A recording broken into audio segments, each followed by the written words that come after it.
Lucci with William Ravis Realtors. I'm a team lead for the Deborah Lucci team, and I'm here today with Matt Witte. He is the team lead for the Witte team, and he works with me at William Ravis Realtors at all. And Matt, we have a very sad subject today. This saddens me about some of these stats and what people don't realize. And the subject today is for sale by owners. And I think both of us, what was amazing is we both looked up stats and we get pretty close to the same stats on these things, from different sources. So some of the things that I got, which I thought was amazing, because it's true. Anybody can sell a home in this market. It doesn't take any talent, but are you getting the most money? The sad part about this subject is how much are you leaving on the table that you don't even know? That is the sad thing about the for sale by owners, that they don't even understand. So one of the stats that I got here is people that sell their home for sale by owner actually get 26% less than when they sell with an agent. So can you imagine? They're worried about the commission, and this is like more than 5 times the commission. So it's amazing. And then only the other stat I got was 11% of for sale by owners are successful selling their home. So you got some stats too. What did you get? You got some of the things. I'm trying to connect those. So I have something from the National Association of Realtors. So this is nationwide. So this is not going to be Massachusetts pricing, and you'll know that in a minute. So the typical for sale by owner home sold for $225,000 compared to $330,000 for agent assisted home sales. So I think you said somewhere around 27%. So 26%, way more than the commission. Wow. That's crazy. I was actually shocked, to be honest with you, when I read that. But you know what? They hire us for our negotiating skills. That's really one of the big things why you should hire an agent. And you can't just take, years and years of knowledge and just toss it out like nothing. I mean, we have a lot of experience, so. Totally. Yeah. And you can see it in the 11% are successful. So 1 out of 10. If we don't sell every home we put on the market, we are not as devastated as the seller, but pretty close. We are looking to close 100 out of 100. Right. And we don't get paid until they close. Yep.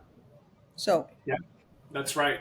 Yeah. And it's a frightening thing. And there's one thing we didn't talk about before the podcast is I did look up some lawsuits. The data is one thing, but the lawsuits are another. And there's some pretty serious carcinogens and cancer-causing things that you could be sued for. But there's little things, too, that I think are little.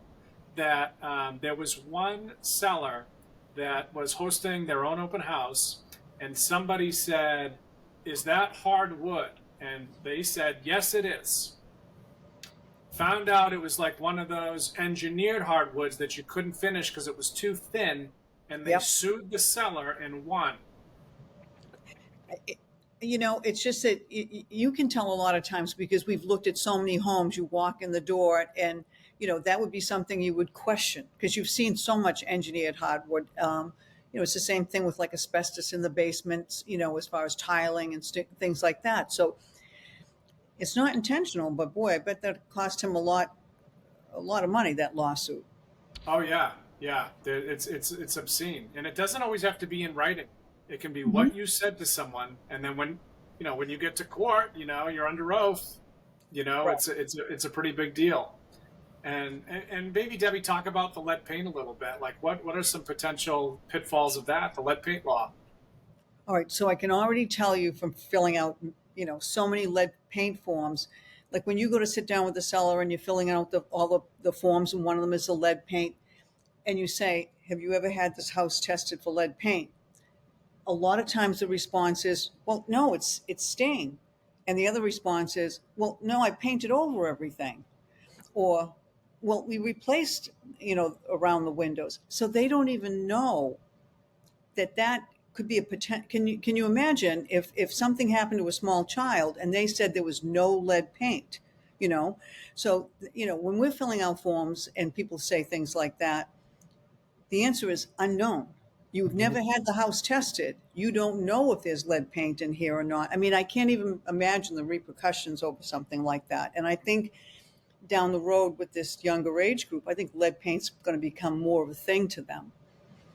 Yeah, I believe that, and I find, like, to piggyback off that, a lot of the disclosure issues, where um, a client might say, "Yeah, the bathroom upstairs leaked, and we had to rip all the drywall out, and we had to get it professionally remediated, and we had to pull permits, and this is the person's name, and here are the receipts," and then I go to the seller statement, and they don't mention it, and I said, "Listen, just put it.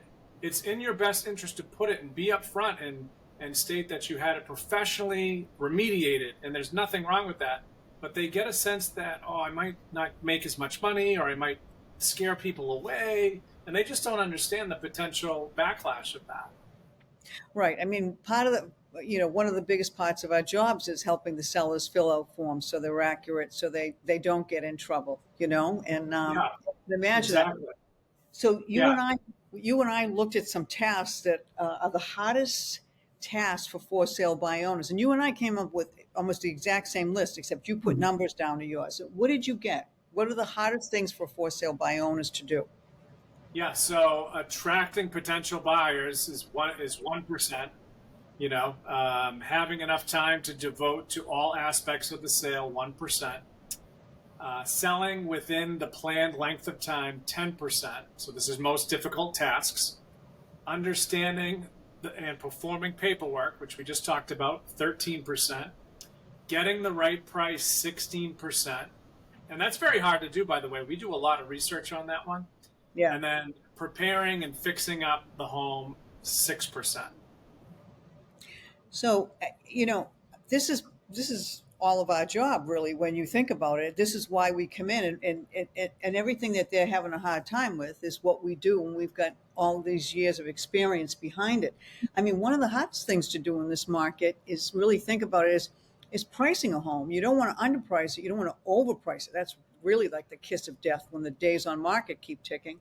You want to Mhm. price it at fair market value, but in this market, what is fair market value that you're going to get the most money for the house and have multiple offers and get the most money through the door? So if you're having a hard time finding buyers and you're having a hard time pricing a home, that's two major issues. I can see why they're getting 26% less than if they list with an agent. Just those two alone. Totally. Well, they could be going off the Zestimate, which isn't always a horrible thing, but you're going off of Zillow's estimate, and you find out that, you did all the bathrooms and they're new, and you did the kitchen and it's newer, and you had an addition over the garage, and Zillow may not understand all of this, probably the garage, but not the interior. And then Well, all of a sudden, it's, right. hundreds of thousands. When was the last time Zillow walked through the house? Yeah, They the don't. same. Yeah, exactly. The same amount of time as the tax assessor. Zero. So, one of the things that I think we do well too, and it's great if people listen to us, and I love it when people give me time. Like some people will say to me, Debbie, I'm not going to put my house on until next spring, but I need time to get it ready. Those are my favorite clients. And they're open to doing a little bit of work to get the most money back. And they can make huge dollars even if they just make a few changes, you know. Yep. So, and if a for sale by owner is having a hard time recognizing that, I mean, think about it. Like, we're not even objective in our own homes because we're walking in and out the door all the time. It's got to be hard for a for sale by owner to look at the fuchsia pink pink crown molding, and that's happened to me one time at a house. And I was like, you got to paint that white. And they were like, really? The other realtor didn't say anything about that. I'm like, no, you got to paint that. You got to paint that Yep. white. Yes, the great, as we call it. I went to an appointment today. Said we need the gray white box, and they said, "What's the gray white box?" They said everything's got to be taupe or gray. All the moldings have to be white. And this is a very nice older couple, And they Yeah. said, what we heard before, like, well, they said, well, geez, we wouldn't buy it if it didn't have the wood trim. Wouldn't like white. And I said, well, it's really just it's a different generation, Right. and I like it too. It's warm and everything else. But I know if I sell my house, it's got to be a big gray white box. And I think some for sale by owners may not know that. Right. You're trying to attract that wide buyer pool. I mean, all right. So what do you think about somebody? Well, let me just try it, Matt. Let me just try for sale by owner. Yeah, I often try to twist it on them and whatever their profession is. Let me just try accounting with federal tax laws. I can read that, Right. you And know. so, yeah, exactly. So that first weekend is so critical. And if you blow that with the wrong marketing and attracting the wrong people and really almost alienating the realtor community, because a lot of times realtors are like, oh, I don't want to take that liability on selling that for sale by owner or whatever. And they have all these buyer clients. You ruin Yeah, that first impression, you know? totally. You get one shot at it, like you said. That's it. And something to consider too is the safety of everything. It's a for sale by owner. When we go over safety, and I know you do too with our sellers. Like, this is what you need to Right. be. Make sure this is locked up and this is put away and this is not in the house. And you have random people, random, calling and saying, "Hey, can I see the house?" You have no idea who they are. We have electronic programs in which licensed agents, have to set up showings. We know when they're there within a 15-minute period. Right. Exactly. And think about that. Okay, so either you have somebody that you don't know that's not represented, which is not that. Uh, I apologize. It's pouring rain here. I don't know if you can hear it. So you've got somebody that is not represented by a buyer's agent, which is really taking your buyer pool down low because most buyers are represented by buyer's agents. So you've got this stranger. Okay, they don't know, everything either. So you get two rookies. Then all of a sudden, let's say you have a buyer's agent that comes in. Okay, you put a for sale by owner up against a buyer's agent that's got 20 years experience and their job is to represent that buyer. And, I'm sorry, but, if you're representing the buyer and you walk into a for sale by owner, it's like your job is to keep asking questions and poking at things that are going to be in that buyer's favor. And so this is where they lose a lot. So not only are they going to be probably paying the buyer's agent's commission, the buyer's agent's job is really to represent the buyer. So Yeah, they have no representation. It's totally. And it's one of those things where I think, as representing a buyer, that I would take the chance of coming in low, especially if it's been on the market a little while, where that's a yeah, dangerous move with when we're up against property that is listed by an agent. They're used to that. They see it all the time. They know how to negotiate. right, exactly. And so not only do you not know how to track the buyer, you don't know how to get the house ready. You don't do your pricing. You don't do your paperwork properly. You can't price it. Now think about how much time. I don't know how many hours you work a week, Matt, but this is not a part-time job. I mean, we're working all the time. So Totally. right. So now, not only are not only are you having to work for this house, but you think you're making all this money. Now you're not getting paid at work. Mhm. So you're really alienating. And if you're not available to show the house, what happens? You're really kind of alienating the buyer pool. You're going to assume that they're going to be out there, and that's not always necessarily the case. They could be out. They're going to buy another house. They can Right. get it too easier. Totally. I would say, like, on a listing, we could spend, I know this is a tough number, but some people say it's 40 hours. It could be 50 hours, could be 60, could be more, depends how long it sits on the market.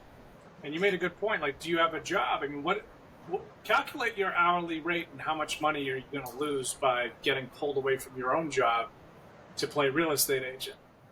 Now, and I can imagine, I can hear the famous Chris Doherty's lines say to me, like we spend that much time on this one listing, but how many hours did we spend with this knowledge, getting this knowledge, this building, the marketing that we have, all this expertise? I mean, years. Mm-hmm. years. And they have none of this. So it's not just like the 40, 50 hours. Yep. It's all the time and really like on the job training a lot of time besides the training that you have to Mm-hmm. learn all these things, you know? So it's Totally. right. Have you spoken to sellers before, and they say, well, Debbie, that house just down the street sold a month ago, and that house down the street sold 3 weeks ago, and our house is just as nice, if not nicer. Hmm. And how do you respond to that when they think the value is something that it isn't? Well, I think I think what we do is we really go through the comps. I always bring a picture of what it looks like inside so you can see, okay, look, they updated their kitchen, they updated their bathrooms, their backyard might be bigger than yours. They might have a pool, and I know pools aren't, you spend 100,000, you're not going to get 100,000 back. But there's definitely subtle differences in this. And then also, if they want to go for sale by owner, they're not opening that house up to the whole buyer community. So that house down the street that got listed by an agent, they did the right thing. They opened that house up to the buyer pool. You're not going to have that if you're for sale by owner. You're going to Mm-hmm. have agents that are going to be like, they're going to not want to take the house on. So Totally. I think that's it. But when it comes to pricing, I've been doing this 26 years. I still think pricing is one of the most difficult things to do, especially in this market. You really have to look at every piece of condition in that house. You have to look at the location. I mean, there's a big difference between a house that's over 125 comparison to one that's, closer to town. Uh, you know, is one closer to the highway? One's got a little bit of a gunshot range noise in the background. Yeah. Okay. I mean, all these small things that, a lot of times you don't know because all you're sitting there looking at square foot. This was the price. This is my square feet Mm-hmm. on my house. And then you have to look at too, what did it come on the market for? When did it come on the market? Did Mm-hmm. you come on in January? Did you come on in August? It is like right now, we're going back, and you know this, you've been hanging around for a while, a seasonal market. During Mm-hmm. COVID, we just kept going. There was no Yep. seasonal market. Okay. So now we're back to a seasonal market where, mid June, it starts entering into a summer market. And then, like a week after Labor Day, you hit that fall market. And all of them have their nuances. And that's why Yes. you need a real estate agent to figure out that. Because if you're turning around pricing your house in July to something that came on in January, February, you may be missing the mark. Yeah. That's a great point because last year, when sellers said, let's say I met with them in July, when should we list? I'm like, yesterday, because that's the market. But this year, I said to a specific seller, I said, we need to get rid of this house. We need to sell it. But we need to get away from the 4th of July, as far away as we can within reason, Yeah. knowing that they couldn't wait to the fall market. It was not going to work because it's vacant. So, but yeah, you got to make those quick adjustments, because now you'd say, yeah, it's seasonal, right? Fall's the second best market. You need to wait.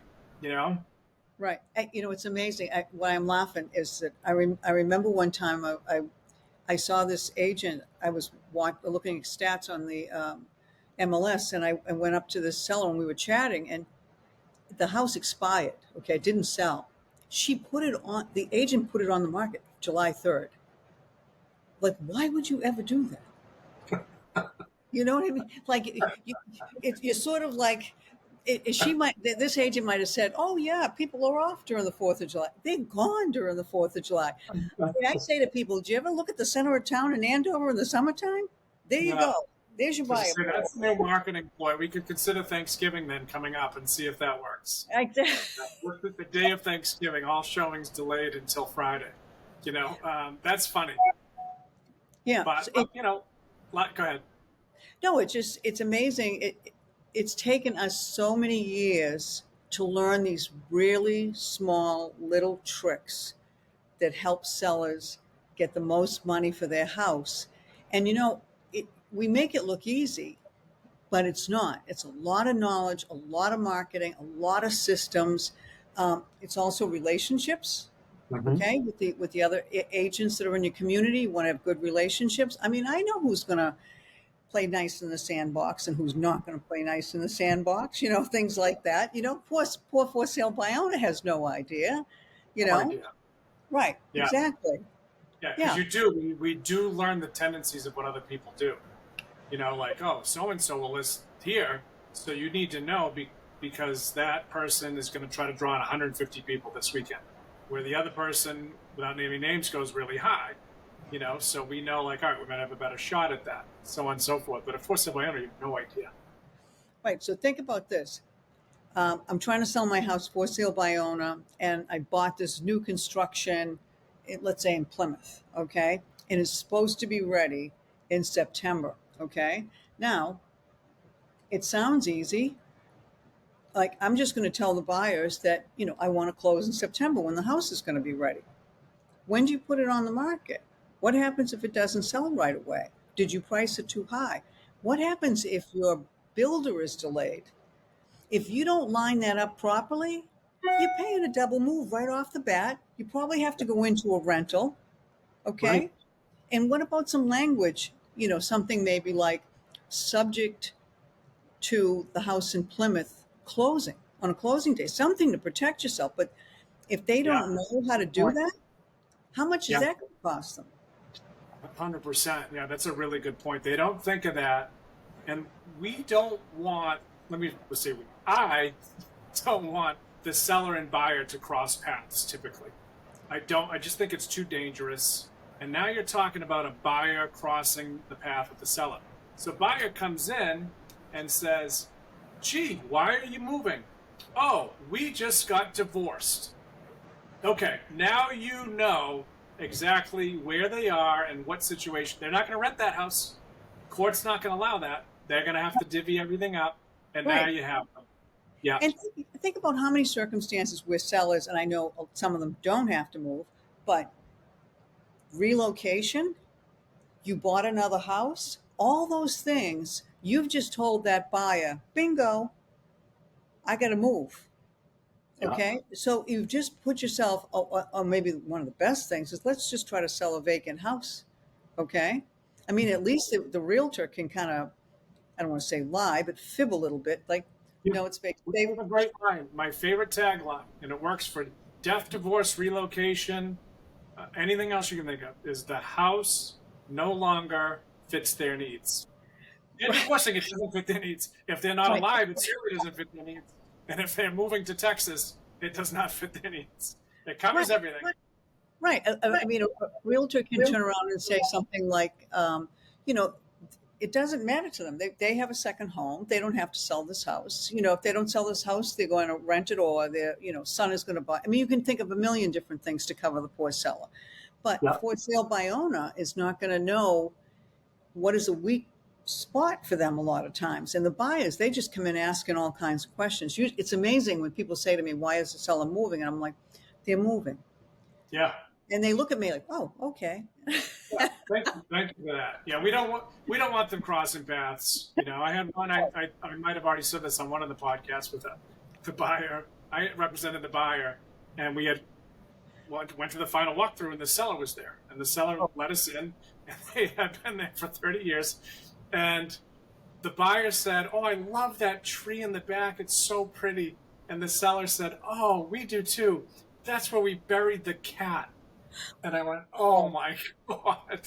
So we're lucky because the buyer had cats, and she says, "Oh, we love our cats. We can relate." And I'm thinking, what a horrible, horrible thing to happen. I mean, you can imagine some buyers saying, "We're not buying it. That's Oh, yeah. illegal," or I don't know if it's illegal. I didn't look into it, but Oh, it could be uh, bad luck. Who knows? You know what I could mean? be a million things. Right. Exactly. Exactly. Right. So they don't know sometimes what is offensive. I mean, we don't always know what's offensive to the buyer or seller. At least anytime I've seen the buyer and seller get together, the seller loses. Yeah. It's not the buyer; it's the seller. The Yeah. seller loses. That's a good point. Yeah. Yeah. It does. It does seem that way, doesn't it? Because I've had sellers like, well, let me just go to the home inspection. I can help them understand about the house. That's a whole other ballgame. Okay, so buyer does an inspection on a for sale by owner house. No. Oh my God. That's like, No, I I can't can't imagine. even. I had a seller that wanted to stay for the broker tour. I wouldn't allow that. Obviously, I'm like, no, Just, no, you right. have to go nicely. You have to go. Go get a coffee.